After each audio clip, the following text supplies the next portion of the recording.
Welkom by Beoefen die Weg. Ek is Marius Lou van Sonsaal Gemeente.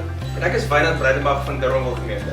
In die Bybel kry ons die hele tyd hierdie beautiful metafoor by Paulus oor oefening. Hy sê op een deel so mooi in die Engelse vertaling van Eugene Peterson, exercise daily in God. No spiritual flabbiness, please. En die Afrikaans sê so mooi, oefen Jesus. En dit is presies waar beoefen die weg gaan. Wat ons in hierdie video wil doen is om jou te vertel oor die hoekom, die hoe en die wat van hierdie weg wat ons gaan saamloop.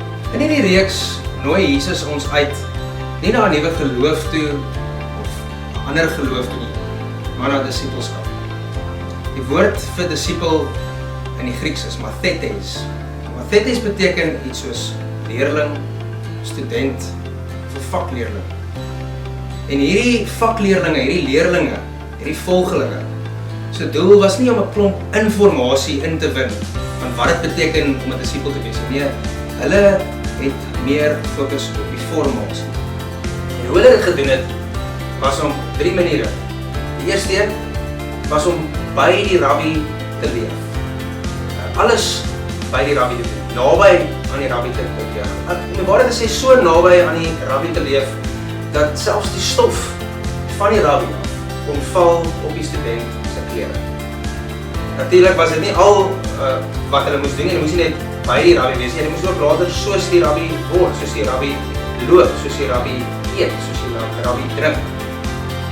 En dit het die gevolg gehad dat hulle later aan presies sou doen wat die rabbi sou doen. Hulle sou kon leef soos die rabbi. En die beautiful ding daarvan was dan dat die rabbi op 'n tyd sou draai na sy studente toe en hy sou vir hulle gaan sê, word nou disipels soos ek 'n disipel was en gaan lei ander disipels op. Gaan maak soos ek gemaak het. Nou wat ons gaan probeer doen met beoefen die weg, is om eintlik vir onsself 'n oefenprogram uit te werk. Om te sê, kom ons kyk of ons die vroeë kerk het dit 'n rule of life genoem, gaan uitwerk waar ons op 'n manier dissipline kan aanleer om disipels te word van Jesus. As mens dink, dit is eintlik in die woord van disipelskap, is die woordjie dissipline. En dissipline is actually mos maar net niks anders nie as om ritmies iets in te oefen, sodat dit wat ek nie voorheen kon doen nie, ek nou beter of anders op 'n manier sou kon doen. Ons het onlangs begin draf, begin trail run. Ons het nie een oggend opgestaan en gesê, ons gaan nou 'n marathon hardloop en net super hard probeer om 42 km daai dag te draf nie. Oefening werk nie so nie. Jy gaan waarskynlik doodgaan as jy dit so probeer doen. Ons almal weet hoe dit werk. Jy gaan liewer sê, ek kan nie 42 doen nie, maar ek kan miskien 20 doen. Ek kan nie 20 doen nie, maar ek kan miskien 10 doen. Miskien kan jy eers nie 10 doen nie. Jy begin net in die gym op die treadmill vir 10 minute elke dag draf. En later dan werk jy jouself weer op na 5 km, na 10 km, na 20 km. En later word jy actually die persoon wat 'n marathon kan hardloop. En die cool ding daarvan is dat dit is maar presies dieselfde as met disipelskap. Ons gaan nie net harder probeer om soos Jesus te wees, maar dan gaan ons onsself moeg maak en dit gaan waarskynlik baie sleg wees vir ons.